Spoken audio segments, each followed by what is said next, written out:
and welcome to the July 13th, 2022 City Council Work Session. Thank you for joining us in this hybrid meeting format we're using as our state and community continue to recover from the COVID-19 pandemic. For work sessions like this one, where there is no opportunity for public comment, those wishing to access the meeting can do so by watching the live stream available on our website, the broadcast on Comcast Channel 21, or by calling into one of the phone numbers listed for this meeting on the public webcast and meeting materials web page. And thank you again for joining us. And with that, I open this meeting and turn it over to the city manager. Thanks, Mayor. We're joined today by our city engineer, Jennifer Willard, and also our public works director, who's online hybrid. So I'm just going to kick it over to you, Jennifer, and have you introduce today's topic. Yeah. So I just have probably like a 5-minute introduction just to kind of reset us all back to where we are today. I'll try and keep it really short here, but we're here to talk. I'm Jennifer Willard, the city engineer, and I'm here to talk about a proposed general obligation bond measure to finance street repair, bicycle, pedestrian, and safety and street tree projects. So at our previous work session on June 29th, council directed staff to come back with a resolution. I'm not going to read this one to you, but just that we did come back and we put into your AIS packages a resolution that incorporate these dollar amounts that were talked about at the last meeting. But also at the last meeting, there was a lot of conversation and discussion about a number of things, and I just wanted to really briefly highlight how we incorporated a lot of that discussion into the resolution.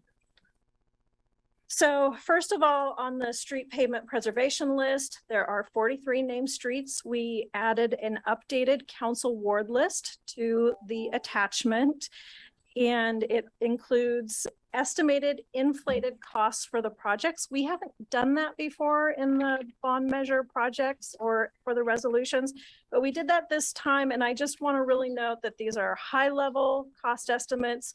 They're really dependent on what the actual costs are at the time, what work we actually decide to do at the time. And so just to keep that in mind, but it does give you a sense of the distribution of the projects and the cost of them.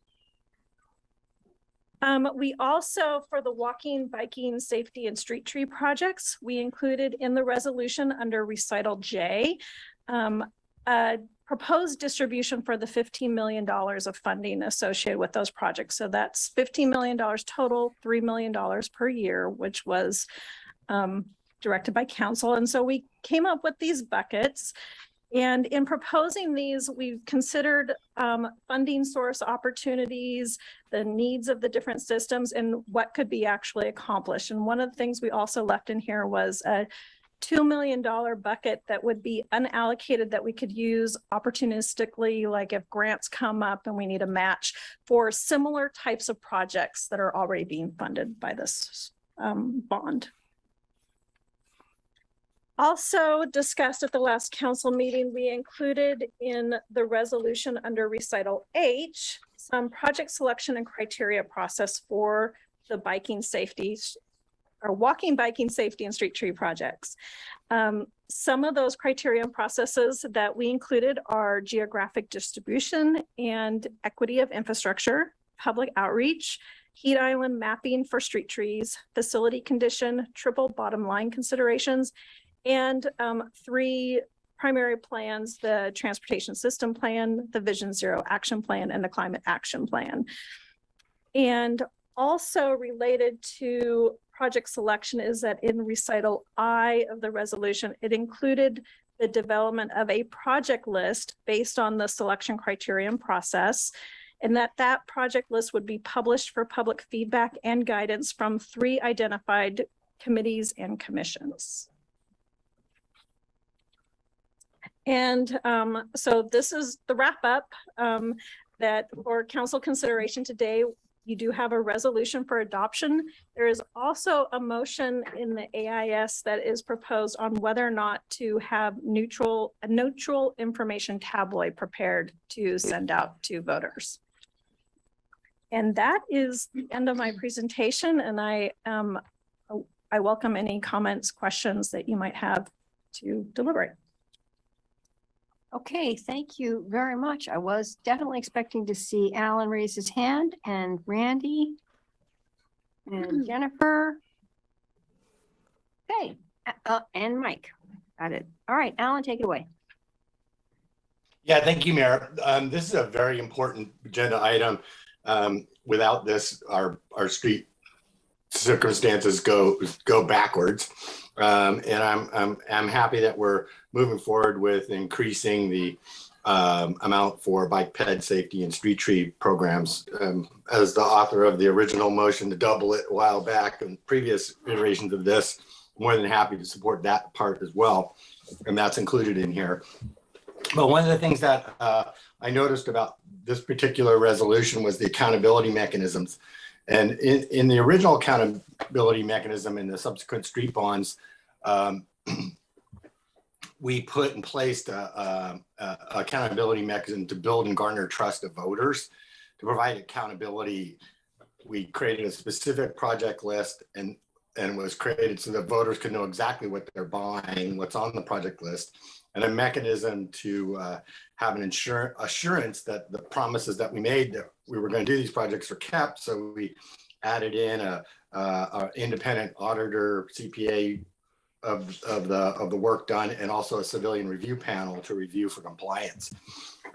However, neither of these accountability mechanisms that we've had longstanding and are in place for the bike ped safety street tree portion project list in the resolution. So I put forward two motions, hopefully you've read them, that put the bike ped safety tree street project list on par with the accountability process that we're using for street projects, essentially the same project list.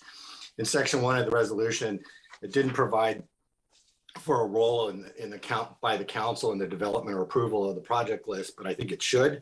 So I propose the final project list should provide to the council for approval and approval required before they can change it.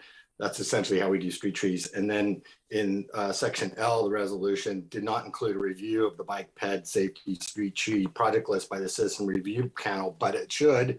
So the second motion adds that to the project list to the citizen review panel charge. So, and then finally, there was some comment about flexibility, and there is flexibility built into this process in that there's a $2 million of unprogrammed funds that could handle any future programs about grants and things like that. But also they can just come back to the council and adjust the plan if necessary with council approval. So I think it's important to keep faith with the voters and have the same accountability mechanisms that without running afoul of the rules around ballot measures and what we can and cannot do. So the city attorney helped craft these motions and you have them in front of you. So I would move those two motions at this time. Do you want me to read them? Actually, what you'll want to do is wait until the motion to adopt the resolution is on the table, and then you'll make each motion individually to amend it. And the first motion you reference is an amendment to paragraph I. Yeah, I know it comes out looking like a 1, but it's an I. Right. Okay, I'll do it then. Thank you, city attorney and mayor. Thank you. Thank you. Randy and then Jennifer. Thank you, Mayor. How much flexibility is there on some of the street pedestrian bike mix that would allow for traffic calming as safety and also street lighting?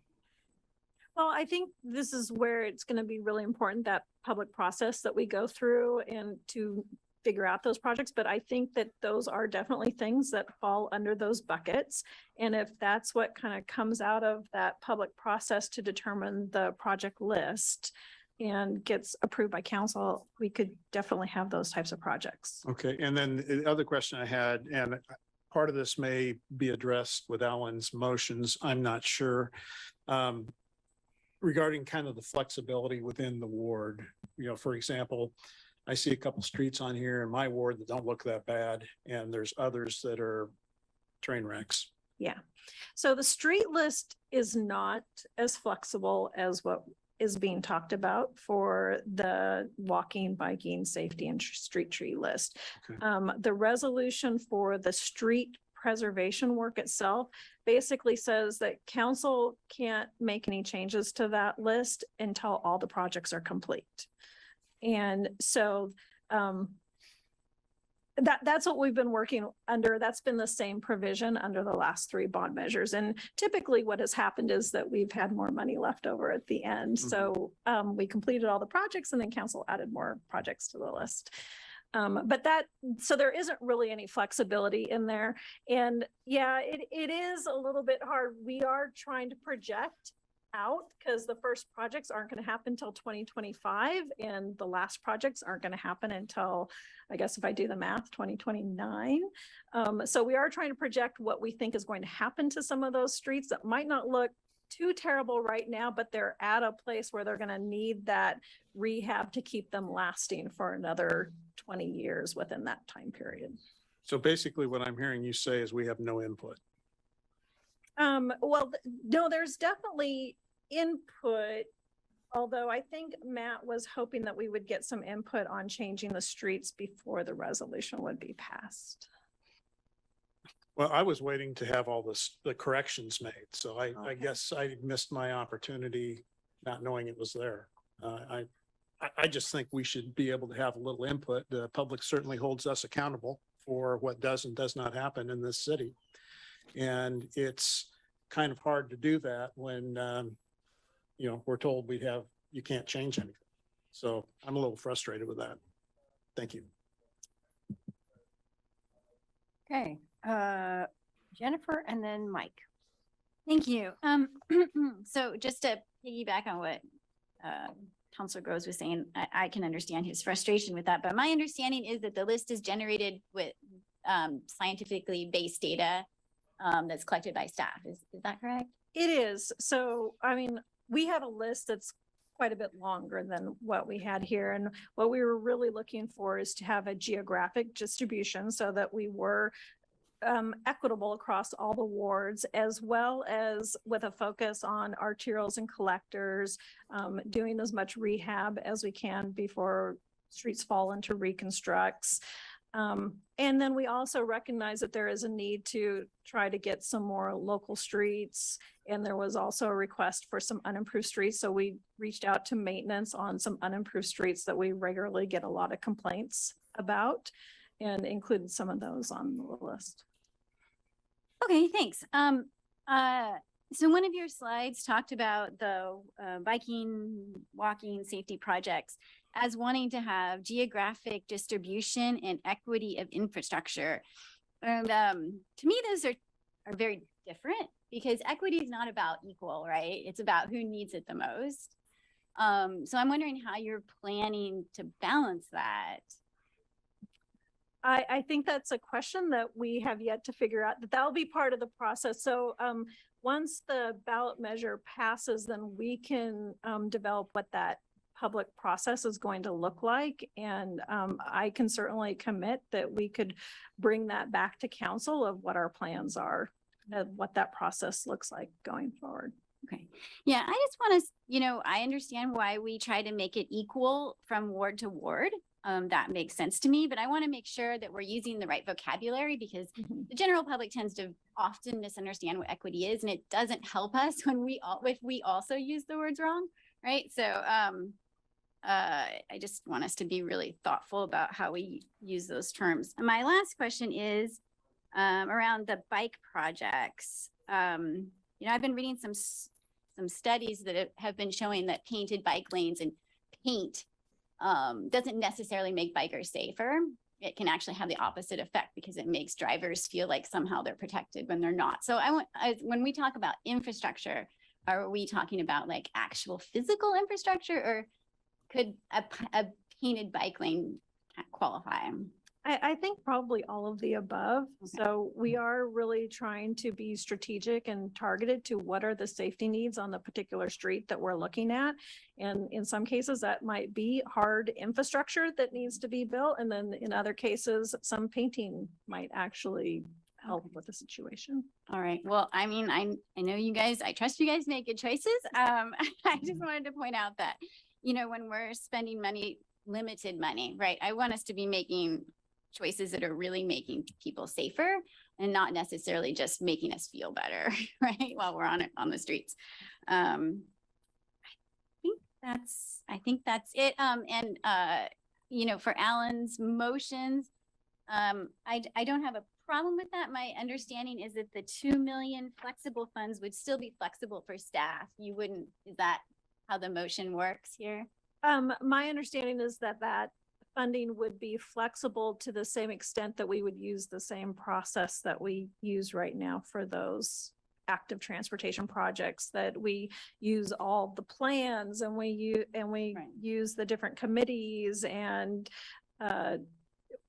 all of the other considerations that we kind of outlined there to help select those projects. They just wouldn't be the named projects on the list. Yeah, I just want to make sure if like a grant opportunity came up, that you would not have to come and ask us, that you would like, especially if there was like a time, I mean, grants usually have a deadline, right?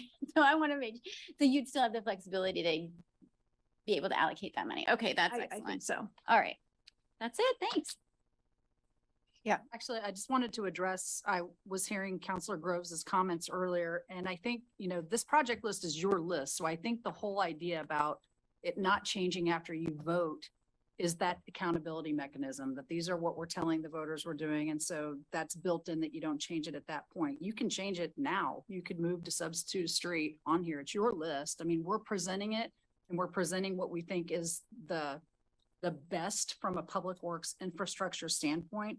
But I don't want you to go into this vote thinking you're being forced into something that if there was something that you felt really strongly about, you have the authority to do that.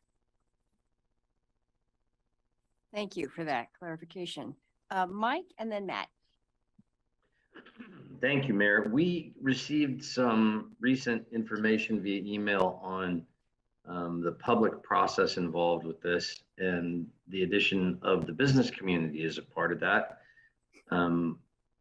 I had some challenges understanding, after reading through everything, whether that was a replacement of neighborhood associations or whether that was as an addition to. And I wondered if Sarah wanted to comment on that. Yeah, so I had a meeting before you actually got that email. I had a meeting earlier this morning with somebody from the chamber and heard their feedback about wanting to see the business community really embraced in the public outreach process. And so I had asked staff to work on a motion that would do that. And so it specifically goes into paragraph H and calls out the business community along with neighborhood associations. So it makes it really clear we're going to do that outreach. The email To you both? got. I'm sorry, to The both? email, Yeah, it's an addition to. it's an It's addition. an to it. addition. That's what I was Yeah. looking for. All right. The email you got subsequent to that from the chamber makes a different suggestion to have the business community on equal standing with the 3 standing committees that you have. And so that motion is not what we presented. Okay. And my recollection is it says the business community doesn't necessarily call out the chamber, but rather the business community as a whole, or was that intended to be the chamber? No, their motion said business community, and I think ours did too. Okay. Thank you very much. Okay, thank you. Matt. Did Councilor Saret, were you in the queue? She Okay. pulled out. Okay, quick question about traffic control or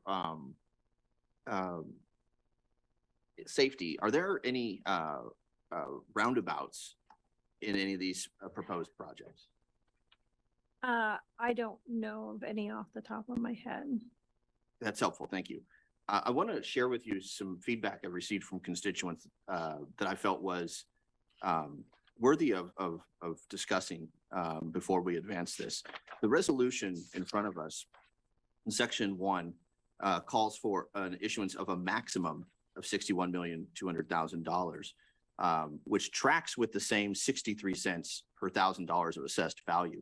Was there conversation in building these priority projects around the fact that assessed values have increased dramatically since the last time a roads bond has passed? The concern that's been expressed is there's about an extra $10 million that would come from that increased assessed value, and concern that in this economy that an increase, even though the rate remains the same, but the assessed value has increased, may have an impact on renters, may have an income impact on folks who are living on the edge, on a fixed income. Has there been conversation about reducing the 63 cents per $1,000 of assessed value in order to have the economic impact on the ratepayer be similar to what it was when it was reauthorized in 2017? I'm not aware of those conversations. I don't know if there were conversations at the executive level. I thought that, I thought that when you had discussed the value, and maybe Matt has more information, I thought there had been discussions about what happens if you lower the rate, keep it the same, raise the rate, and that the recommendation coming forward was this one. Ultimately, you do have the choice, also could have had the choice to lower it.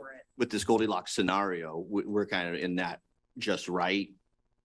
If there's a lower, stay the same, or raise, we're in the stay the same. What was the lower rate? I don't recall. I know there was some conversation. Matt's got his hand up. Yeah. Hi, Councilor Keating. So Matt Rodriguez, Public Works Director. When we, as we prepared for bringing the potential bond measure forward, we looked at the needs of the pavement system. Obviously, last week we talked a lot about what we need as far as investment in our paving, as well as council's consideration of investments for walking, biking, safety, and street trees. So what we looked at that, but there was no in-depth discussion about reducing the tax rate. That tax rate has been a consistent thing through all three of the previous bond measures, and that is the proposal we brought for council discussion last week. Okay, that's helpful. Thank you. The other concern in the email has gone away, so I'll try and remember what it was in regards to the asphalt that's being used to repair streets. Is it more green, more sustainable materials? And are we having, if so, are we using that asphalt repair materials? I'm obviously not a roads, this isn't my area of expertise. But if we're using a more green asphalt repair mixture, are we having to do it more? And if we're doing it more, is indeed it more green? So that's something that I could talk to you for hours about if you would like me to. We have about 45 minutes. Is that what and I have 29 seconds remaining. Okay. But we do, I mean, I would say that City of Eugene is actually known at this point almost nationally for using green asphalt pavement. We really try to maximize our use of reclaimed asphalt in our pavement mixes. So we're taking old pavement that we remove from the street and mixing it into the new pavement. So we're reusing it instead of landfilling it or things like that. We also use a technology called warm mix asphalt, which allows the producers to reduce the temperature at their plant and to produce that liquid asphalt that then gets mixed in. And one of the things that all the research is showing is that pavements actually probably last better with that warm mix technology. So we're maintaining a lot of the finer oils and stuff in the asphalt, which allow the pavement to be more flexible and last longer. So I think that we're getting a really good value by going with these green technologies. Okay, great. My final 29 seconds, Mayor, I'll comment that I've expressed a lot of reservations and heartburn about the timing of going out, considering the economic climate and the political climate. But I think it's important that council, I can count and I recognize where this is headed. And I think it's important that council stand unanimous if we're going to ask voters to step up and ensure that our roads are maintained and safe. So I'll be supporting the resolution today, Mayor. Okay, thank you. If there are, Randy, and I see Alan. Alan, are you ready to put your motions? Do you have another comment, or are you wanting to put your motions? I had a comment and I'll put the motion up after something on the table. But I just want to, should I make my comment now? Yeah, Alan and then Randy, and then we'll go into the motion process. A couple of points. One is, as part of our CRO and our climate action plan, we identified ways of doing business differently. And one of the key ones years ago was this warm mix. And just to reiterate what Jennifer said, but to pat them on the back, we were national leaders in developing that process and put us on the map, like she said. And that was something that was dramatically different in terms of energy input into building a street, which was a dramatic decrease in the amount of greenhouse gas emissions to it. And I don't know if anybody has those numbers specifically at the tip of their fingers, but it was a pretty dramatic drop in greenhouse gas emissions per mile lane of road. So that was point one. Point two, the list is intended to be our list, which is why we approve it in this process. What we've done in the past was when the list came out, we were able to look at the list and the ones that we knew about in our wards, we could ask specific questions about. And I've done that many times and got responses back from staff about it. Usually I have always concurred with their assessments because they're using a lot of metrics that we're not privy to in terms of where a road is in its lifespan, and preventing a road to go to deterioration to where it needs to be rebuilt is so much more cost effective than fixing a road that has already deteriorated. And so a lot of these projects are making sure the road doesn't deteriorate, and that's cheaper than having to rebuild a road completely. So sometimes those rebuild projects are not the most cost effective thing to do. I appreciated the staff putting the estimated costs and kind of getting rough ballpark equity in terms of distribution of the dollar amounts, and not necessarily project numbers, but dollar amounts. And then finally on the rate, as I recall, the last two times, the first time this came up for this renewal, and the second time we did discuss what the rate should be and whether or not it would be the same rate or higher or lower.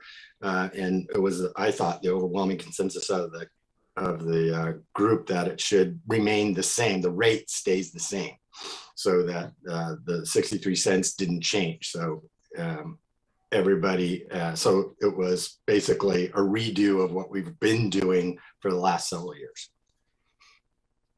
Hey, thank you. Greg hasn't had a first round. Are you okay with that? Greg for a first round, and then Randy. Okay. Thanks, Mayor. I just want to make a couple of points. One is I'm really happy with this list. I see that Echo Hollow, North Terry, and Waite Street, who have long needed upgrading, are on the list, and we're going to be moving forward with those projects. The second thing is I've got to leave early for the meeting today for another meeting, but I also want to volunteer my efforts in drafting the ballot measure for this fall's ballot. I'd like to work on that. And then finally, actually, you're probably going to have to come back to me because I misplaced my note on my last point. Yeah, those I just want to make those points, and also to make sure that we understand the importance of the inclusion of bike and ped in this list here, because of the ability to leverage other federal and resources to be able to pay for a lot of these projects. Okay, thank you. Randy? Thank you, Mayor. And thank you, Manager, for providing additional detail. I don't feel prepared or knowledgeable enough to make a motion to change any of these, but just to get it on the record, I do appreciate that McLean Boulevard is being repaired from Chambers to Graham, but really that section from Graham on up to at least Lassiter is equally bad and sinking and falling apart. And I hear about that constantly. As I mentioned at the last meeting, I'm also concerned about Blackburn, which I understand from our Public Works Director is going to be, a section of that's going to be repaired. But the whole thing, it's like driving down the Oregon Trail. It's a wagon ruts and all. It's a mess. And then also the last street, I just want to get on the record as well is Kenmore, which was on one of the lists before, and that's in my Bethel section of Ward 8. And getting back to equity issues, it would be nice if we could have a street in that area that receives some attention as well, and not just in the southwest portion. And so with that, I don't want to hold this thing up. And I agree with my colleague, Councilor Keating, that it would be nice if we could have a unanimous vote on this when we get down to the final measure. Thank you. Okay, that is great. Thank you all. And, oh, I'm sorry, go for it, Emily. I'm just a little bit concerned about the 2 million that's not programmed. I think it's a really good idea to reserve that for opportunities, but I'm also concerned about being accused of having a slush fund. And since it doesn't come back to council for an okay, I'm just looking for a comment on that because I think it's going to come. Nothing? I mean, it won't keep me from voting for it, but I put it out there. I'm concerned about the 2 million with no council input. That's a lot of money. And we talk about that much money, a budget. So I have a concern. That's all. I think Matt Rodriguez, do you have a comment on that? I do. Thank you, Mayor. And Councilor Semple, I obviously I can't be able to speculate on how folks will view that, but I just wanted to note that in the current bond measure, there's actually $5 million over 5 years that is allocated to bicycle and pedestrian projects that are basically unprogrammed at the time people voted on the bond. So we will actually have a tighter level of accountability with this proposed bond than we've had in the last one, and actually even the one before. I think it was about 2.5 million total. Thank you for that history and explanation. I really appreciate it. Okay. And Alan, I assume your hand is raised for your motion. So is that correct? Yeah, comment then a motion. Well, okay, we're not we don't ready have- for the motions yet, Right. so. Right, so I had a comment. One, when I make the motion, Emily, you could add to the motion as a friendly that the council approves the projects that are being spent in the $2 million unprogrammed fund, if you want. And the second thing is that when we started this whole process back in the day, the amount of money that was going to bike and ped was so small. I mean, when we first did it was like $500,000, and that was doubling what we were spending. And then we went to $1 million, but it still was only like 1 million out of 50 million. So it wasn't a lot. And so so the process for that wasn't deemed as necessary and we were down in the 5% range of what was being spent. So the process for developing those project lists wasn't as critical. Now that we're up around 25% of the project list, it does matter to me that the process be the same, and that the council be involved in both the development and approval. So we didn't do it before. I think the landscape has changed sufficiently so that it does merit the change that I'm going to propose. Thank you, Mayor. Okay, although coming back for council approval is not exactly flexible anymore. So just a thought. Okay. All right. Claire, I think we're ready for you to launch into the first motion. So just a clarification, I don't need to do the part about the pamphlet yet. No, just the. Correct. So yeah, this Just would be the the first one. motion to adopt. Okay. Move to adopt resolution number 5364, a resolution referring a geo bond measure to the November 2022 ballot to fund street preservation projects, walking projects, biking projects, safety projects, and street tree projects with the word annually deleted from the first sentence of paragraph C. Second. Okay. Alan?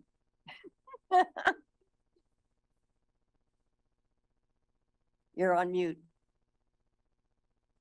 Oh, is it the right time now? Yeah. Thank you. With that, I moved, I'll do these as separate motions. You've got them in front of you. So this is motion one.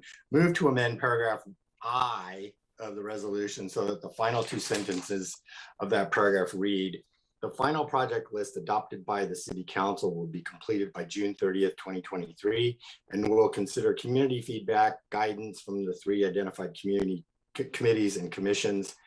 Any change to the adopted project list will be made by the city council in accordance with a council prescribed process, which, depending on the scope of the change, would include soliciting feedback from community and or re-identified committees and commissions. If it gets a second, I'll speak to it. Do we have a second? I'll second. Okay, you want to speak to it? So Staff- just real quick for clarification, Counselor Zelinka, what is written and in front of everybody says, depending on the scope of the change, could include soliciting feedback, and what you read, you stated would include. I think that's important that you clarify your intent. Yes, could. If I said would, that was a misread. Thank you. Okay, thank you. All right, you want to speak to it, Alan? Yeah, it was brought to my attention, staff, on the June 30th. The intent there was to put forward a deadline and not have that plan be lingering out there for quite a bit. I understand staff has a lot on their plate and this would be stacked on top of that. So, but this is something that I think they were working on anyway. So their suggestion was maybe pushing that out until November 1st. Which I don't necessarily have a problem with. I think it's more important just to have a deadline than a specific date. When would the first projects be funded, be starting to be worked on? So technically, I mean, the most typical way is the first projects would be in construction in 2025. But in the past, we have done situations where we could get projects, if there's something we could get done earlier, we could use a line of credit to initially fund the project and then use the proceeds to pay back that line of credit at the end of when we actually receive the proceeds. So there is a chance that we could do projects as early as 2024 if, you know, the process and the public engagement that's needed to do that project fell into place. Good, that's good to know. So, and so if we did a project list deadline by November 1st, then we'd have that project well ahead of any ones that we'd start, which would be 2024 at the earliest, but 2025 more likely, correct? For sure, yes. Okay, so with that, Mayor, I would change that date from June 30th to November 1st, 2023. If it's okay with this, yeah. I approve. Okay, the second. Okay. And approve. So Okay. just for clarity, the motion now reads will be completed by November 1, 2023. Yeah. Okay, Claire, did you have a comment? Yeah, I have some questions. So I understand what Councilor Zelinka is trying to get through with this motion. It's not clear to me, and maybe the city attorney can answer. Are we also going to be approving the list of where trees go with this? It is all the project list, correct? Yeah, I'm not interested in approving where the street trees go. So this is the problem I have with this motion, that we are getting down into the weeds of where a curb cut is going to go, where a pedestrian flashing signal might go, which in some cases our constituents invite us to do that. And in the cases of a safety hazard, like, you know, I can think of 30th Avenue area, that's totally appropriate. But I think I think this is overreach. We do not have a council prescribed process by which changes are made to the street list. This seems like a way more prescriptive process for bike ped and safety infrastructure than we actually have for the streets. Well, the street list, the street project list can't be changed. And so what is put out to the voters is you say up front, this is the project, the street preservation project list. So the only thing really that council could do around the street preservation piece is if you have extra funds, you could add on. So because you approve the project list with the resolution and you tell the voters, this is the list that would be built with these bond funds, you have really zero ability to change it once you've adopted the resolution. Thank you. So I'd be more comfortable without the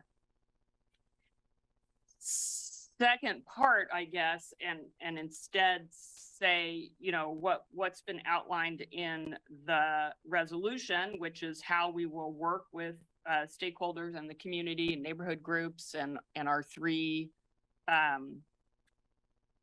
committees to create a fundamental list, and that council approves that, but that other projects are added and perhaps brought to council as it goes along, you know, in the consent calendar.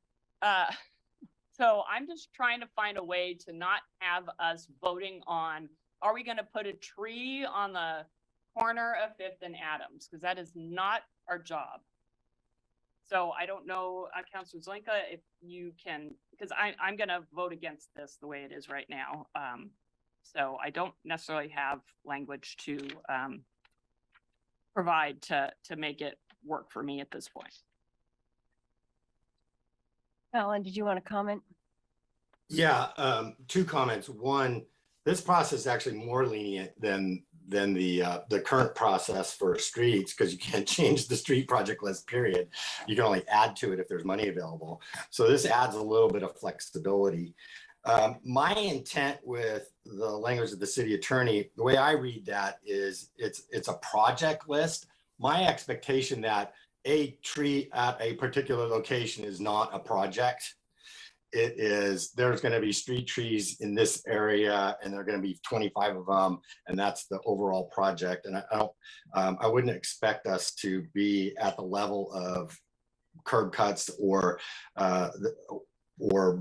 particular tree locations or things like that. I think the way that staff approaches these is that the projects are larger than that and more encompassing. But so what this does is approve the project list, not every single tree or every curb cut. With the flex, I hope that answers your question, Clara. That's not the intent. I totally agree with you. I don't want to approve locations of street trees either, or curb cuts. That's staff's job. But project lists, you know, there's a billion details in the street project list that we don't approve as well. And I think being parallel to that process, we don't go back and think of everything that's going on inside that street project, whether or not they get, you know, ramps at the corners or things like that, or bump outs or swales or things like that. So I would think that the analogy would be the same here, which would be that it would be overall projects. Does that help, Claire? Claire, go ahead. Yes, that is helpful. So then I have a question for staff on that. Given that context, so my understanding is that, you know, one of the challenges with us being too prescriptive at this point, you know, if we could create a list, right, of bike ped projects, is that you might have a street repair project and a grant opportunity to expand the work for bike ped infrastructure that has to go through a separate project, right? So is what we are contemplating in this motion combined with what you already have in the resolution, do you feel it still provides sufficient opportunity or sufficient opportunity to take advantage when those things arise? I think so. I think that when I look at other plans of project lists that we adopt through, TSP or even the street list that's in the resolution here, it doesn't have a lot of detail. It's naming a street, some limits, and kind of the overall goal of the project to do pavement preservation or whatever that is. And so I would envision kind of just talking here that that's probably what a project list might look a lot like when we go forward with these types of projects. So we're not going to get into the, coming forward with a project to say we want to do 25 streets or 25 trees spaced at 5 feet apart along this block or whatever it is. So that is kind of my vision. And if that matches kind of what you guys think would make a lot of sense, then I think we're probably all on the same page of something being doable. And is the city attorney feel comfortable with Yes, this, yeah, this language and our intent? I would, because I think if anything, we would fall just into the consistency of what your project lists look like that you adopt as part of the resolution, and it's a high level. And so I would expect the same to be for the others as well. Okay, that helps a lot. Thank you. Okay, any other comments or questions on this? So, all in favor of this motion To amend. please raise your hands. 1, 2, 3, 4, 5, 6, 7, 8. Okay, that's universal. All right. Alan, you want to go to your second amendment? Sure. One of the things that the resolution does include this plan for bike ped safety and street trees in the citizen review committee. So I move to amend paragraph L of the resolution to add the following sentence at the end of the paragraph: to ensure accountability and citizen involvement in walking, biking, safety, and street tree projects. The city manager will either include these projects in the work of the Citizen Street Repair Review Panel or convene a separate citizen review panel for these projects that will prepare an annual report documenting the city's use of the bond proceeds for walking, biking, safety, and street tree projects, and noting whether the bond proceeds were used in compliance with the terms of this resolution. Second. Do you need to speak to that, Alan? No, other than to say, just puts it into the same framework. Got it. Mike? I'm wondering if the maker of the amendment includes the same provision Sarah added for including the business community in that particular amendment. It's a different paragraph. So Right. We could have another motion for that paragraph after we're done with this one, Mike. Well, actually, I'd offer it as a friendly Or you could mayor put if it here, that was okay. what the maker intended. Was a parallel of the same additional gotcha. Citizen involvement. Oh, yeah. Yes, I assumed that amendment was going to occur next, and that goes to how you develop the project list. And so adding in the business community is perfectly fine with me on that paragraph. And for this is just about the review post fact. Yeah. And the second, did we have a second on that? I can't remember. We have Emily. we're not. So I guess you don't need to make a friendly to this Yeah. because it's included in the next one. Right, exactly. Because next one's creation, not this one. So let me just make sure we all know where we are here. Okay, we are in Alan's motion on paragraph L. The request that you're referring to, Mike, was an amendment to paragraph H. So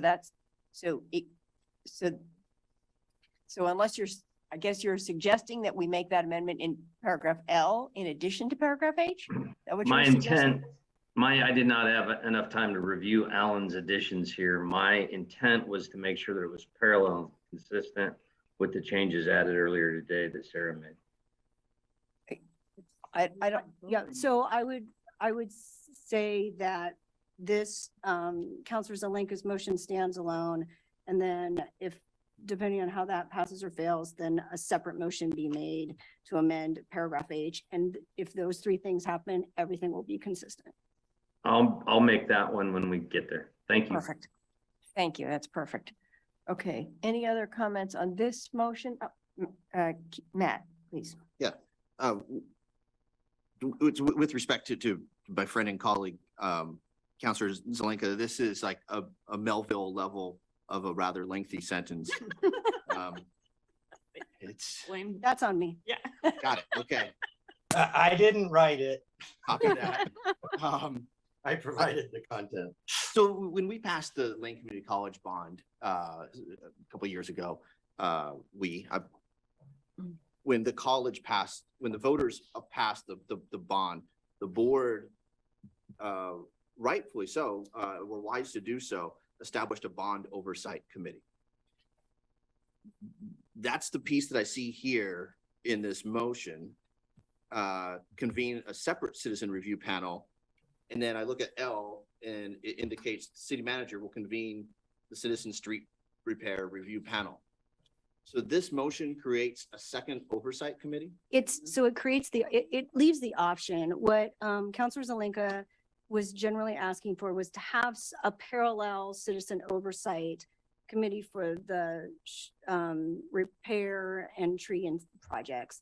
And so the way I wrote it was to give the option that overview tasks could either be added to the existing street review committee that exists, or a separate committee could be created. I just, at this point, I thought leaving that option for the city manager to either add it to as a task to the existing panel or create a new panel. Okay. So it wouldn't be. It just seems like an extra layer. Like I would think it would just fall under the same charge of the existing street repair review panel based on the pieces that are in the resolution. Yeah. Can I respond to that? I'd like to hear the manager. Oh, I was just gonna say, I mean, what I see here is an option and the likelihood of us being able to staff and do a whole nother panel, unless it bogs down the street review so much that they can't get through their work and we need to do that, we would probably do it under the same panel.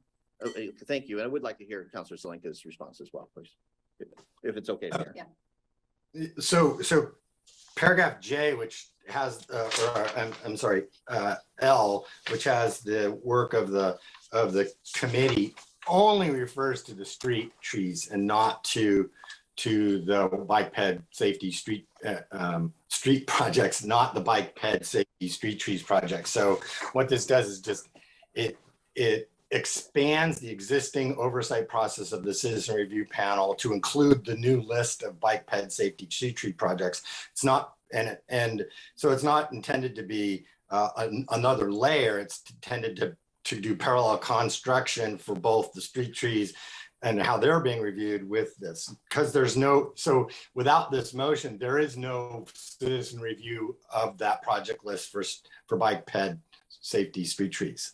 And so this puts that process in.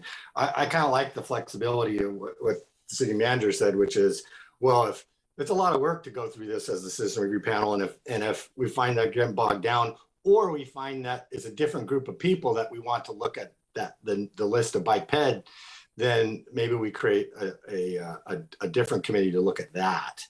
But that's something that could be determined later by the city manager. Yeah, so to follow up on that, I just read that differently, Alan. The citizen involvement in street preservation projects, I just assumed referenced the aforementioned bike ped safety. I didn't think that it was just not in a lane of tree.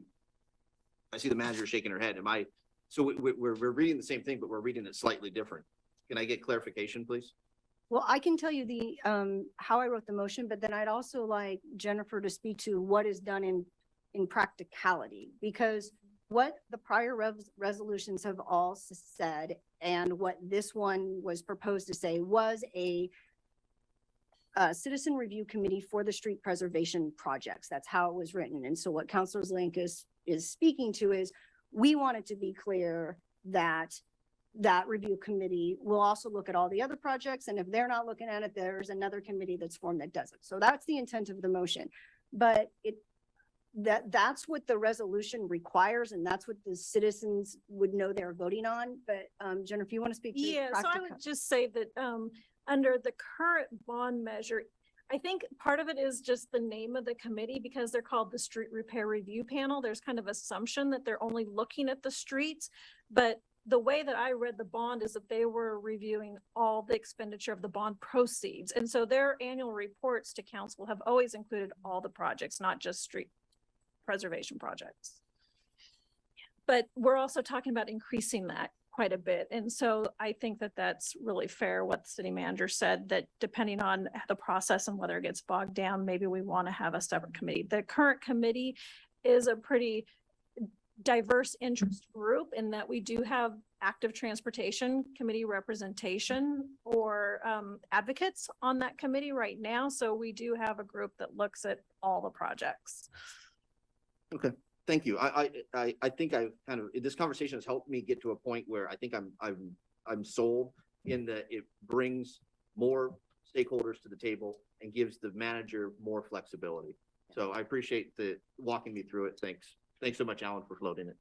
Claire, do you want to Yeah. speak to this one more? Yeah, so I think also, so it's not explicit in the bond measure that the bike ped tree programs would be reviewed by our existing panel. That's been the practice. But that's just something staff decided to do, right? It was a good thing. But it's not something they were directed to do, and it's not necessarily something the public knows is being done. So by having this explicit language, so what Alan is trying to do here with his motions is to increase confidence of the public that we're going to do what we said we're going to do, and we're going to have an audit of what we did and share that with the public. So this makes it explicit that both the street preservation and all the other things that are articulated that the money will be used for get reviewed after the fact. Okay, thank you. Alan, can we vote on this now, or do you have one more comment? Yeah, I just wanted one more comment. So the way that paragraph L is written, it says to further promote accountability and citizen involvement in street preservation projects, comma, the city manager will. It doesn't say involvement in street preservation projects and bike ped safety and street tree projects. So this explicitly adds that in there. And then later in that paragraph, it says that they will report on the street preservation projects. So this just adds that clarity that Claire was talking about. Right, I think we got it. All right, all in favor of the motion to amend, please raise your hands. 1, 2, 3, 4, 5, 6, 7, 8. Okay, that's great. And then Mike, I'm going to turn to you. One more motion on section H. Yes, sorry, Mayor. Move to include similar language to parallel the previous edition. No. Counselor Clark, would you mind Please, if I read? please, This please. is what was said. So it would be moved to amend criteria B of paragraph H of the resolution to add the business community after neighborhood groups. So moved. Okay. All in Is there- favor? need a second. We need a second, Second. sorry, second. Randy. So in my motion, I was just thinking we added. All right, we moved and seconded. You clear? Paragraph H. I'm on section B. H, section B. Section Okay. B, adding. So Um, it's got a list of, paragraph 8, section B says citizen input on walking, biking and safety, street tree needs, challenges and opportunities. And then it lists out through a variety of public outreach tools such as pop-up events, outreach to neighborhood groups. So this would say outreach, as the proposed amendment would say, outreach to neighborhood groups, the business community, and Latino, Black, and able altered communities online survey. And so it's adding it to the list of groups that will be part of that citizen input. Got it? Yeah. Okay. Okay, everybody else good with that? Clear, at least? All right. All in favor of this motion to amend, please raise your hands. 1, 2, 3, 4, 5, 6, 7, 8. Okay, that passes. All right, now you can put a back to the motion as amended. All in favor, please raise your hands. 1, 2, 3, 4, 5, 6, 7, 8, and that passes. Thank you all very much. That is great. And now we have one more motion. For Claire to put forward. Yep. Move to direct the city manager to prepare a neutral information tabloid for the GEO bond measure and request that the city manager include the cost for the tabloid on supplemental budget number 1 in December. Second. Sorry. Dramatic pause. It was a dramatic pause. Need to vote on it. Okay, yes, so I know we need. Thought to you were vote on going it. to do another. No. Okay, all in, let's see, do I need to? Sorry, I lost my way on my You're good. packet here. Okay, all in favor, please raise your hands. 1, 2, 3, 4, 5, 6, 7, 8, and that's great. And I have heard Counselor Evans volunteer to be on the panel to create that, and I have reached out to a couple of counselors, so I just need 2 more of you. Not it. Huh? Randy, okay, open to it. I'm gonna be a little busy, but I can, it's something I'm familiar with. Okay, so if you need me. thank you. That would be super. So Matt, Randy, and Greg can serve on that committee. Thank you. Thank you very much. But wait, is that right? Do we have to, did we vote? We have one more item related do to we- this. oh, sorry, specifically. did I- So there Go is? to your next blue sheet. But don't we have to, Simple, it's called, Right, the neutral tabloid and the 3 counselors. Oh, we're separate. They're Oh, totally right. Neutral Page 12. tabloid is generated by the Public Works Department and sent, or, Oh, sorry. Right, there's more here. Page 12, so you're right. I'm not on. right? So, you're up. So just wait, for, no, wait, Yeah. wait. No, I feel like we missed a beat. I- It yeah, there's- says on my. Stand by. yeah, Move to appoint. We have to approve those. right, but that's the next item. So you just haven't Oh. gotten to that yet. So Oh, okay. what you just voted on was the neutral tabloid. You approved that. That is the document that gets mailed to citizens that I work with the Oh. Secretary of State on. They get We have to do approval the of voters neutrality. pamphlet. The next thing you're gonna work on, that you're gonna have motions on is the voters pamphlet. Oh, gotcha. Yep. And Gotcha. and your appointment. So Gotja. Yeah, I just skipped over Mayor. the neutral. I was already on the voters pamphlet. Okay. Mayor, Yes, Alan. if 4's not too big of a crowd, I'd like to volunteer on that group too. We'd have to notify it. We'd have to notice it. Does that, no. It's not no, quorum. it's not a quorum. Well, It's you not noticed. quorum. Yeah, no, it's any public meeting, not a quorum. Okay. Still a public Well, meeting. though. let's do the first thing first, and it's moved to, why don't you put the first motion on? Move to direct the city manager to publish and distribute a local voters pamphlet for the election scheduled for November 8, 2022 on a GEO bond to fund street preservation and to authorize the expenditure of funds from the general fund council contingency account that are required to produce that voters pamphlet. Second, All in favor, please raise your hands. 1, 2, 3, 4, 5, 6, 7, and we've lost, Counselor Evans. Okay, so 7, that passes unanimously. That passes unanimously. Thank you. And now the next one, I'm writing down names. you're for writing this down the anyway. names. Okay. Move to appoint counselors Evans, Zelinka, Groves, and Keating to the voters pamphlet component committee for the street preservation GEO bond ballot measure. second, All in favor, please raise your hands. 1, 2, 3, 4, 5, 6, 7, and that passes. Thank you all very much, and thank you to the counselors agreeing to do that extra task, which hopefully will be straightforward. Okay, thank you.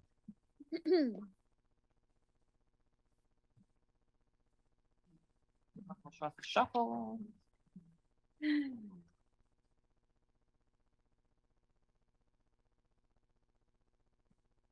Hey, thank you. Thank you very much. So we are moving to our next item of business, which is the city manager compensation. This is council business, and Katie is here to present on that. I'm going to keep the cue so that council president can participate fully, but I will turn it over to you. Perfect. Thank you. Good afternoon, Mayor and City Council. My name is Carrie Baraldo, and I'm the Associate Director at the Employee Resource Center. And again, today's work session is to discuss options for considering an increase to City Manager Madari's compensation.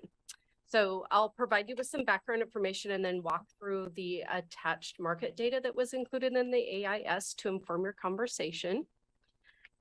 City Manager Madari was hired into the manager position on June 15th of 2020. And at the time of hire, a market review was conducted to inform that compensation package. At that time, her salary was set at $218,000. And then additionally, her employment contract provided that she will receive cost of living or market adjustment pay at the same time and the same percentage as the non-represented employee group. So based on those adjustments, her current annual salary is $232,169.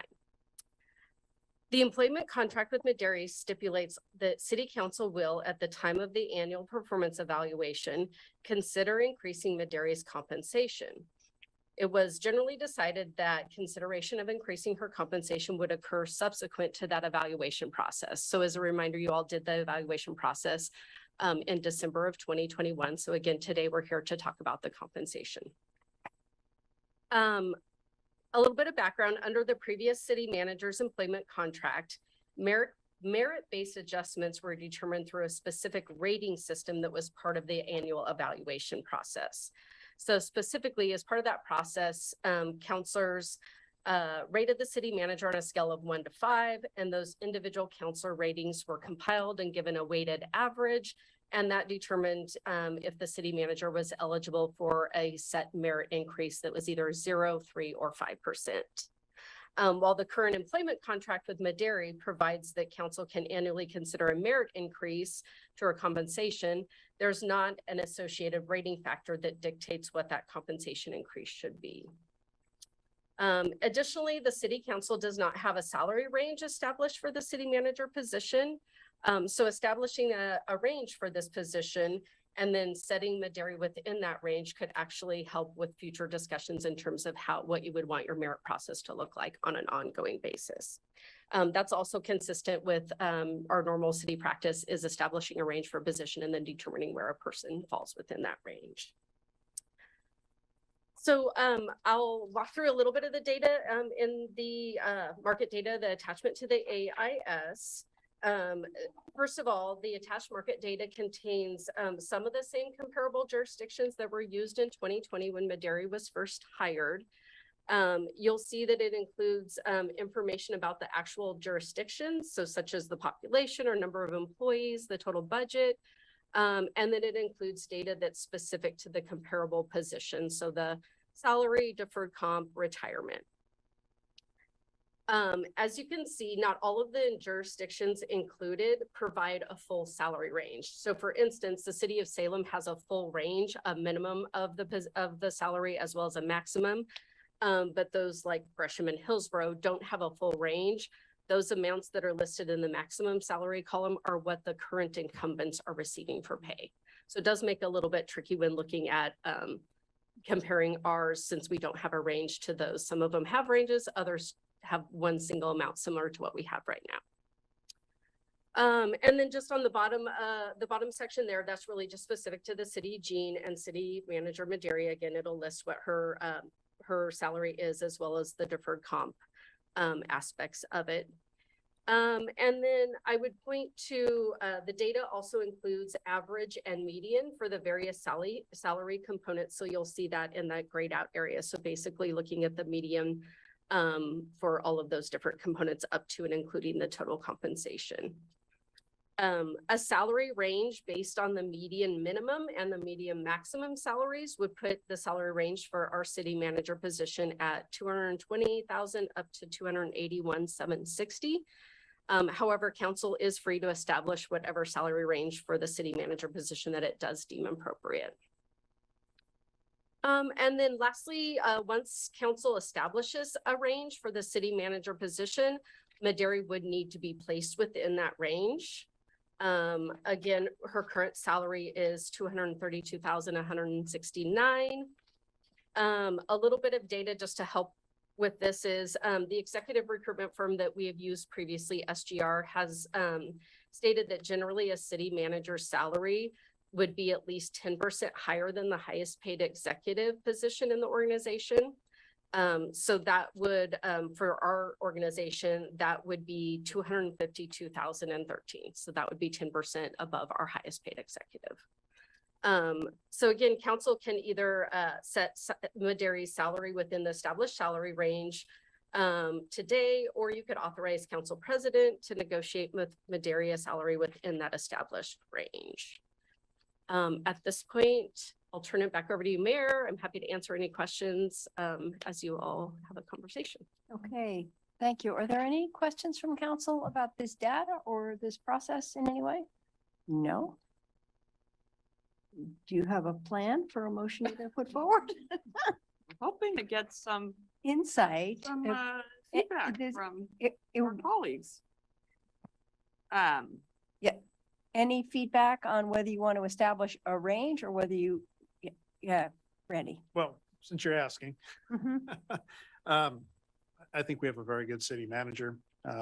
It's not that she's necessarily looking somewhere else, but I think it's important that we remain competitive in the market. And I think it's also important that she's making more than the people she supervises. And this move takes us there within an appropriate range.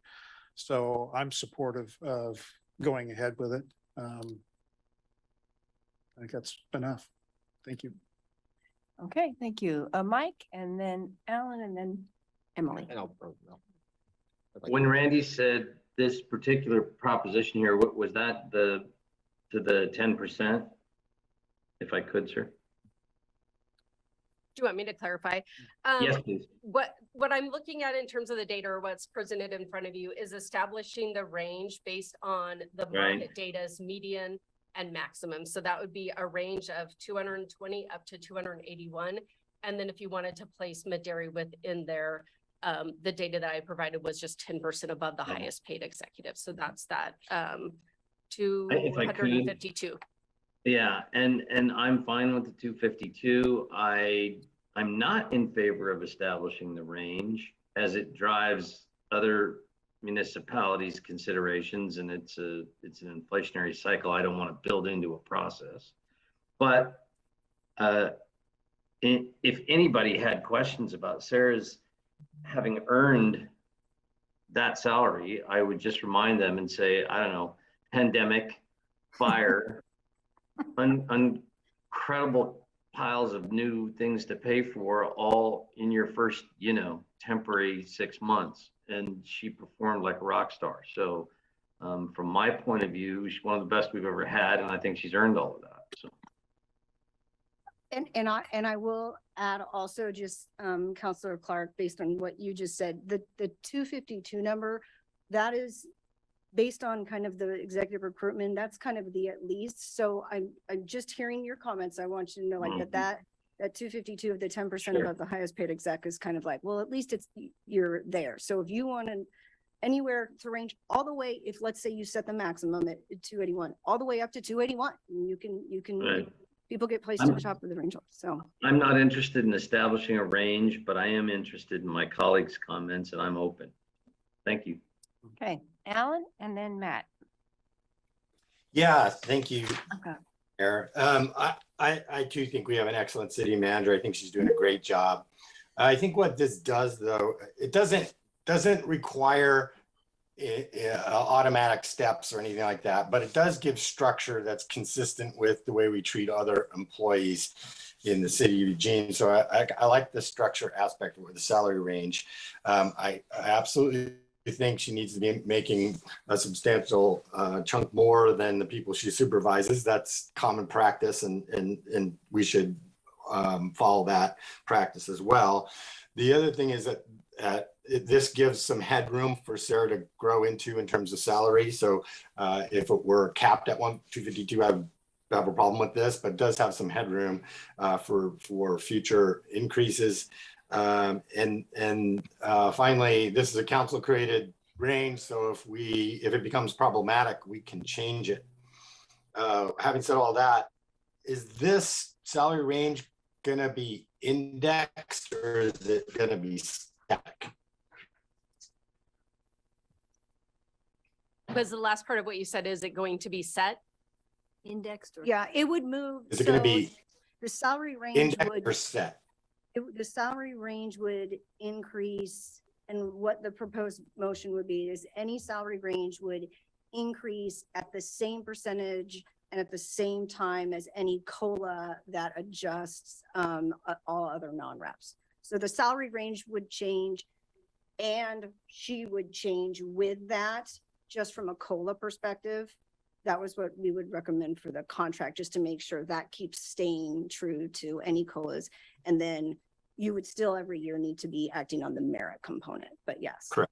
Right. And that indexing to COLA is the second half of the motion, the purpose of the Correct. second. Correct. Okay, great. Thank you. I just wanted to clarify that. Thanks. Okay, Matt and Emily. Thanks, Mayor. There's a natural range when you look at similarly sized municipalities in what their managers are making. So whether we cement it or not, there's just the numbers inform one of where of a realistic snapshot where a manager at Sarah's level should be earning. I've long been critical prior to my public life and even as an elected official about a strong manager and a mayor council system of government. And Sarah Madari has shattered my previously held beliefs. She is exceptional, professional, empathetic, intelligent, accessible, and flexible. And I'm supportive of making this investment in our most talented and forward-facing employee. It's not lost on me though, that the 8 of us collectively bring in $156,000 if you times $19,500 times 8 to advance the salary of our manager. 2 separate conversations, but the reality is not lost on me that it is important, I think, that elected officials get fairly compensated for the work that we do. So I hope that we can tackle that when we next crack open our charter. That's beside the point. I just wanted to illustrate my support for the proposal in front of us to fairly compensate our manager. Oh, and one final note. There is in here just an auto allowance. I think it's like $5,600 or something like that. I haven't looked at the manager's contract, or I haven't looked at that piece of the manager's contract, but I would hope that when we revisit her contract, that there's an incentive for a hybrid or an electric vehicle. I think that it's a small opportunity for us to lean into our values. I don't want that to derail the conversation or even be the forefront of today's conversation, because it's not. But I want to highlight that point so the next time we crack open that contract, that piece is addressed. All right. Thanks. Thank you. Emily and then Claire. Thank you. I think that our manager makes a lot of money, and I bet if she wants an electric vehicle, she can buy one. I'm dying to know who's the highest paid executive in our place, in our city. I'll spare Carrie this very awkward moment. It's me. All right, congratulations. At some time, I don't need it now. I would like to know the execs and what they make. I'd like to know if she got to 252,000, what her total compensation would be without the electric car. Okay, I can get that for you. But you don't know what it is right now, even though I'd have to do the quick calculation because her deferred comp is based off of her annual salary. okay, well, thank you. I'm not sure why we need the range, the minimum and the max. What does that give us? You know, we can change it. So why do we want to limit ourselves? I don't see the need for that. Anybody know why? I think it does fall in line with most of our other positions. Aside from, you do have your other two positions right now that have set amounts, but I know police auditor is in an interim role right now. But most of our other, I would say all of our other positions have a minimum and a maximum salary range. And then typically how that works is you are eligible for merit increases up to that maximum of that range. If that makes sense. And so there, to your point, I guess that could limit you, but you also have the option, which is standard, and what we would do with the other employee groups is every few years be looking at market and be determining if that entire range should be moving. So it would help, I guess, for you to know, like, if when you're considering merit, you would know where she is within, you know, a regular range as opposed to just adding to her base rate. But you certainly don't have to set a range. I mean, this is just, I mean, what we're providing you is the data and the numbers. This is all, she's your employee and you can pay her a number. You don't have to set a range. It's really all within your control. We just want to make sure you have all the tools to do what you want to do and to move forward with how you want to set. I mean, it's like you don't have like a formal calculation to set her merit. And that was kind of an overall desire that we heard from the council. So that's not part in the contract. So it's really, it's all up to you on how you want to do this. I just don't think it's necessary because when we're looking how much to pay her, we're going to get the same information as this, which gives me a lot of information. I guess if it's important to other people, I don't have a big objection, but I don't think it's necessary. Thank you. Counselor Semple, just really quick, her, if she went up to that 252, her total compensation would be 290,199. Thank you.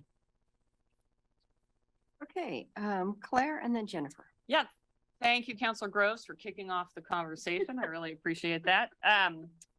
So except for getting COLAs that everyone else has received, the manager has not received a merit increase and she's been appointed interim. Is that correct? That's correct. Yeah. Okay. If we were to increase her base salary from the 232,169 to the 252,013, I'm going to ask you to do some math for me. What percentage increase does that represent? It's right around about 8.6. Okay. Ish. So in my mind, that would be both right sizing our city manager's salary in general, and providing this particular city manager with a merit increase. So I would support that increase. On the question of the range, so I'm hearing, so I support the setting a range. I think it's a little bit of an administrative tool, right? Like Counselor Semple's right. Like it fundamentally, in some ways, it doesn't make a difference, but it does give future councils, if they choose to keep the same range, you know, that backstop to say, well, if we were having to hire a new city manager, here's as low as we really be wanting to go. Here's as high as we think we should go. It does get reevaluated. Future councils can change it, but I still think there's some value to having it. So because I'm hearing a little bit of concern or questioning, and I don't necessarily want to put anyone on the spot of voting against a salary increase that they might support, but they don't want to support adding a range. I'm wondering, City Attorney, if I could separate these two pieces. Okay. Well, I am in my authority as council president going to create two motions based on what I'm hearing. And then I just note in this sheet that organization nearby that has significantly fewer FTEs and significantly smaller budget, their general manager earns significantly more than our city manager who runs an entire city. So just wanting to provide some perspective. I'm happy if there's more folks in the queue to wait, and Mayor, thank you so much for running a queue for us. I really appreciate it. Okay. All right. Jennifer and then Randy, and then I'll send it back to you for motions. Okay. Thank Jennifer? you. Thank you, Mayor. So thank you for this. It's very helpful. I think wage ranges are helpful, as well. And I would vote in favor of having a range. But I also it's not like something I'm gonna, fall on my sword for. We can figure it out if people have an aversion to it, but I think they can be helpful when you're like what Claire said, she already articulated it well. When this comes back to us in the future, like at some point when we look at this again, I think it would be really helpful to have information on average employee salaries, not just the highest executive. Our country has pay equity issues, and I think we need to look at multiple factors within our organization when we think about our wage ranges. And then kind of on the other side of that, it would be really helpful to have information on similar public sector jobs, because when we are looking to retain our employees, we are not just competing against other cities. A person who holds a city manager position could easily transition to some type of public sector position, and we need to know what we're competing against. Whether we can match that or not is another issue, but having the information is much better than not having the information. So those are the two things I would appreciate next time around. And I think this is a good analysis, and I'm comfortable with the numbers that have been put out and would vote in the positive for them. All right, Randy and then Alan. Thank you, Mayor and Council President. Now that I have my horse moving, I have a few more things to say. So I want to speak a little bit about our executive management team, something I know a little bit about. For example, our city attorney, not only is she very well experienced in public law, she has a law degree. She's a member of the bar. I mean, there's a lot of professional development that's gone into her. But I'll also carry that across to all of our executive managers. They are some of the top-notch performers, and I'd stack them up against anywhere. When I was consulting, I had a chance to get out and meet executive managers in other cities, as well as elected officials. And I would still hold our team up against any of what I saw. Just me personally, within a month after I retired, I was offered a no competition job for second in command of a larger market, and the salary was over $50,000 a year more. And so we tend to be low in the market, and the people that we have are here because they want to be here.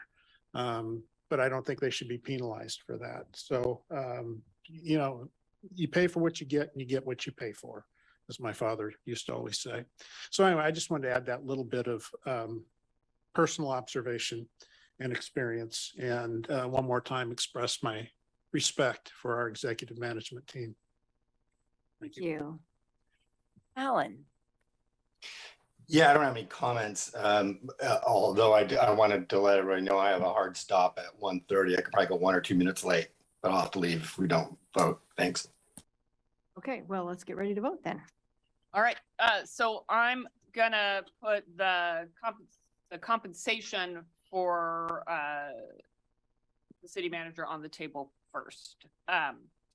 So move to authorize the council president to execute an amendment to city manager Sarah Madari's employment contract, setting Madari's compensation at $252,013, effective July 17th, 2022, updating market adjustment pay or MAP references to read cost of living allowance or COLA for purposes of annual salary and for purposes of annual salary. Should I stop there? Second.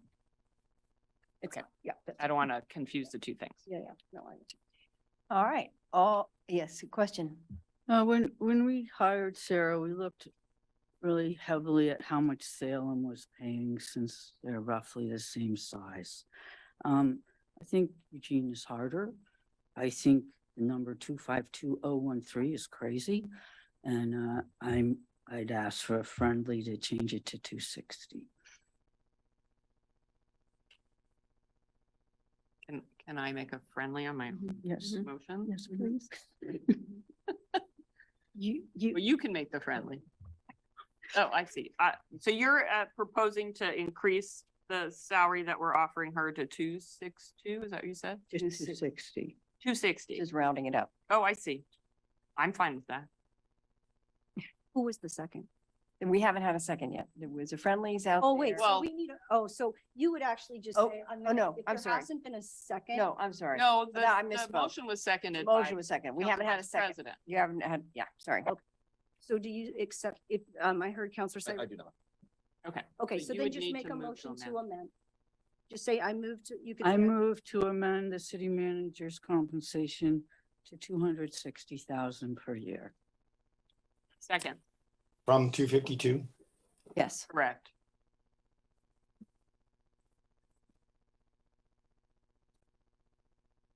Can you do the math and give us what percent increase that actually is? Maybe that would help people think it through. I think it's about 10. It would, it's gonna be above 10%, Of 10%, Like 11. 11%. quick math. Okay, all in favor of, Can we have a conversation about Sure, this, Mayor? yes, yeah. This gives me a lot of heartburn. Not because I don't adore and applaud the great work our city manager does, but there's a lot of diligent work that went into presenting us what the scales are. An 8.6 adjustment that's Councilor Syret indicated, not only right sizes the city manager, but also embraces an appropriate COLA increase. Sending the signal just for the sake of rounding the number from 252,000 to 260,000, when it already is increasing from 231 to 252, a $20,000 increase, more than the annual, not salary, because we're not salaried, but the annual stipend of a city councilor. I find difficult to swallow at a time of economic uncertainty, and frontline workers who, not just in our municipality, but across the board, are grossly underpaid. I strongly support and embrace that 8.6 because of the right sizing in comparison with other municipalities and because of the appropriate COLA adjustment.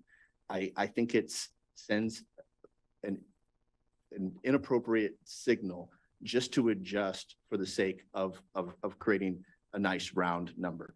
A 20,000 plus raise at an 8.6% is appropriate, and the time to have that conversation to increase it on that gradient going up to that $280,000, whether it's an approved range or whether it's just an assumed range. I think that time to do so is at the next performance review opportunity. I don't think that it's appropriate to do so at the council table on the fly without the due diligence that goes into presenting us with appropriate numbers. I encourage colleagues to vote no on the amendment and vote yes on the original motion. Emily? Thank you. It's not because it's a nice number, even though I like it myself personally. I'd like to remind us all that this is a competitive market and Eugene is not the only city in the country. I believe Manager Madari is dedicated to Eugene and that this amount of money is not going to make a difference in how the city is run or anybody else's compensation. So I think it's important to send a message that we approve of the work and that we want to keep her here. The 10% increase, the 8.6% brings us up to 10% over our highest exec, which according to what I'm reading is where it belongs. And then I think we should give some merit on top of that. I think the COLA is a given. We've got to have the COLA. So those are my thoughts. One, I don't think it's going to hurt anybody. And I think we need to pay some attention to staying competitive. Thank you. Okay, Claire.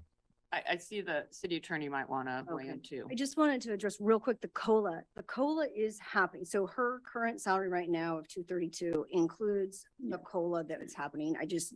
We're not giving her a COLA The here. COLA is going to be built in, and what we're asking you is to continue building that into her contract. Right. And I just because the 252 number was included in here as just a point of, this is what 10% above the highest paid exec is. It wasn't intended as a proposal or something specific. It really was just a point of information. So that is, I just want to have, because it's being used as a proposal. And it was a point of information. If this is what the number is, 10% above. And generally the practice is at least 10% above your highest paid exec. So just. Yeah. So I think the mayor called on me. Thank you. That's super helpful. And that is part of the reason I seconded Counselor Semple's motion. I mean, I don't think anyone should feel bad if they feel like they are going to vote against this motion. But the reason I seconded it is because for the very same reasons that Counselor Semple just articulated. It is a very competitive market.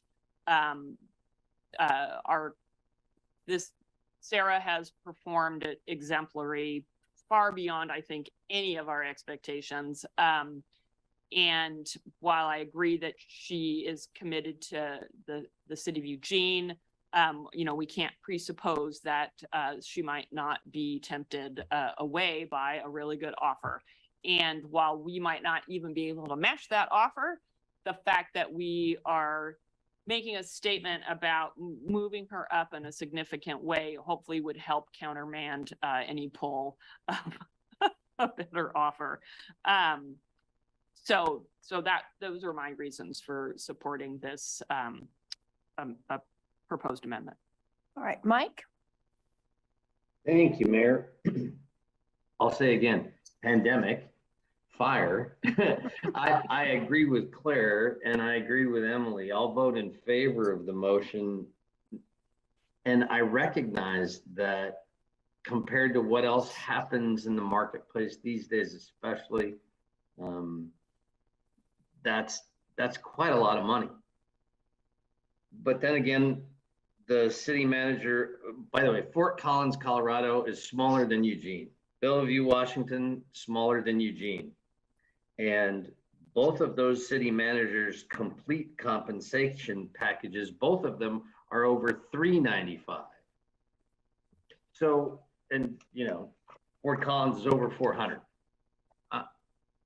I know that Sarah doesn't give her all to our community strictly for money. She loves the place and the people. I know that.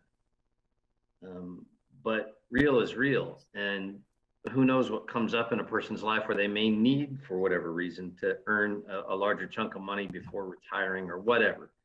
I want her to hear the value she holds in our community and have that, if offered more money, be a really difficult decision. So I'm fine bumping it up a little. Okay, Matt, one more comment? Yeah, the 252 isn't the proposal, but the 252 is in the motion. Yes, yes. So it's on the table as being proposed, and that's a significant 8.6% increase from where she's currently at. I would love to get to a point over these next few years in my first term to where she is earning a 260, a 270, let's get there. That's a significant jump that potentially ties her hand when it comes to approving other raises throughout the apparatus that is the municipality. I love her work. And as I said at the top of my comments, she has changed my mind fundamentally about a manager council or manager mayor council style of government. I think it's in the same meeting space where we're asking voters to continue a 63-cent per $1,000 assessment on their home, continue with that property tax to fund our roads. that we take a fiscally prudent approach to properly compensating our most forward-facing employee, or among our most forward-facing employees. And 8.6% is not only adequate, it's more than healthy.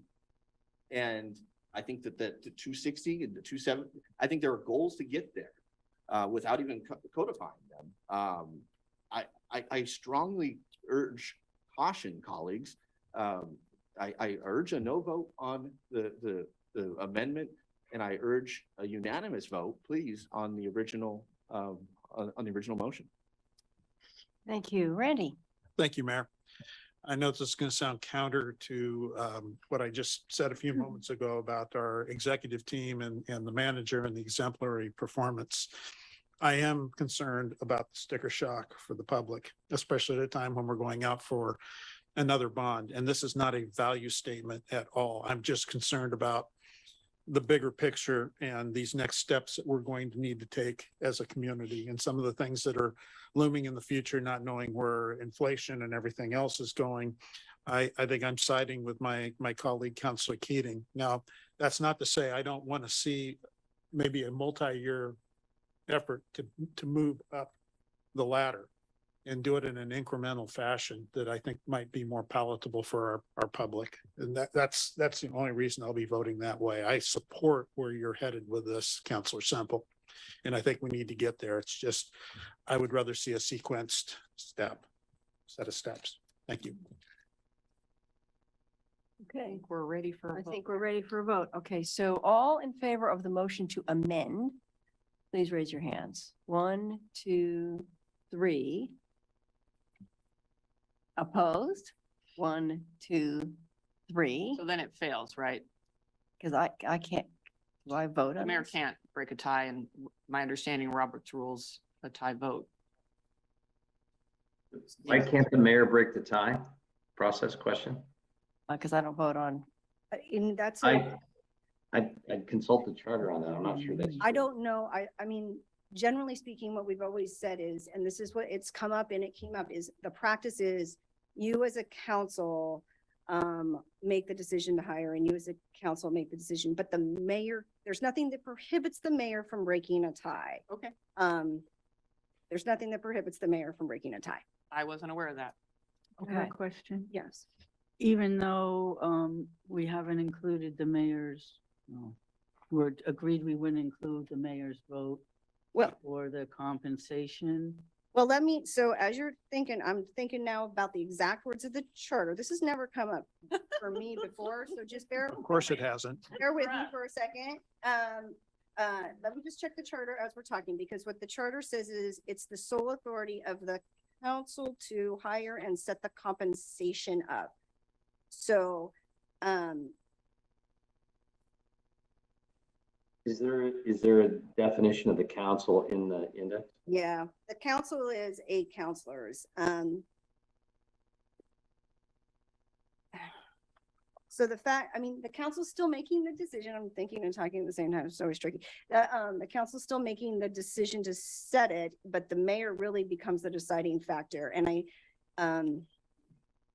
it's questionable. I think it's questionable. I agree. What does the charter say with regard to votes? For a tie. Does it limit it? Or say in all cases?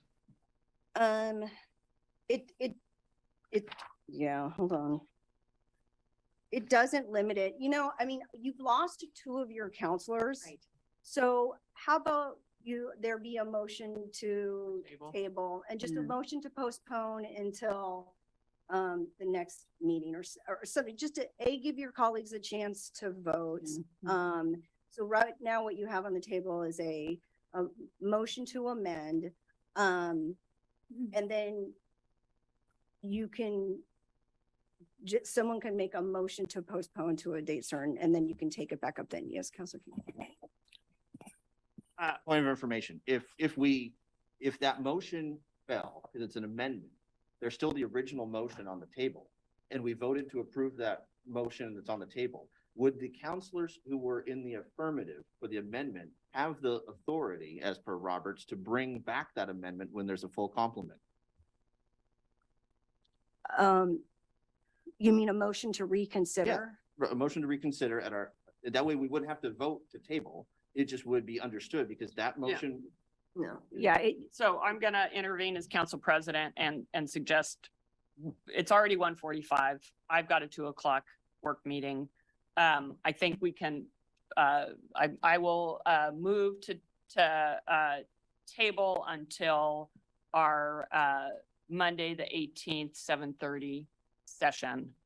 And we could take this up Second. then. Does that work with the calendar? Why can't we do it during a work session? We're doing it at a work session now. I'm not sure. Well, that's the next time we meet. I mean, it could be 5:30, but But it's a public hearing well- night on the, right. So there is a work session on July 18th that's added, and I think it's at the 7th. So the hearings are at 5:30, correct, on that day? So the hearings are at 5:30 next Monday. so it is Work session is 7:30, so it will actually be at a work session. Okay. Stuff is getting, and because there's still a chance there could be a tie, I will be prepared to answer the question with as much certainty as I can give you Thank you. regarding whether the mayor could vote in the sake of another tie. Okay, so the Monday, the July 18th work session, And I seconded that. and Matt seconded. Yeah. and Counselor Clark. Mike, you have a comment? No, I was just gonna say, I seconded it, but it doesn't make any Oh, difference. okay. Also, let's Okay. go. All right, so all in favor of the motion to postpone to Monday? 1, 2, 3, 4, 5, 6, and that passes. Thank you all very much, and that does give us a little time to consider. Okay, and to include the other. So we are adjourned. Thanks so much, Mary.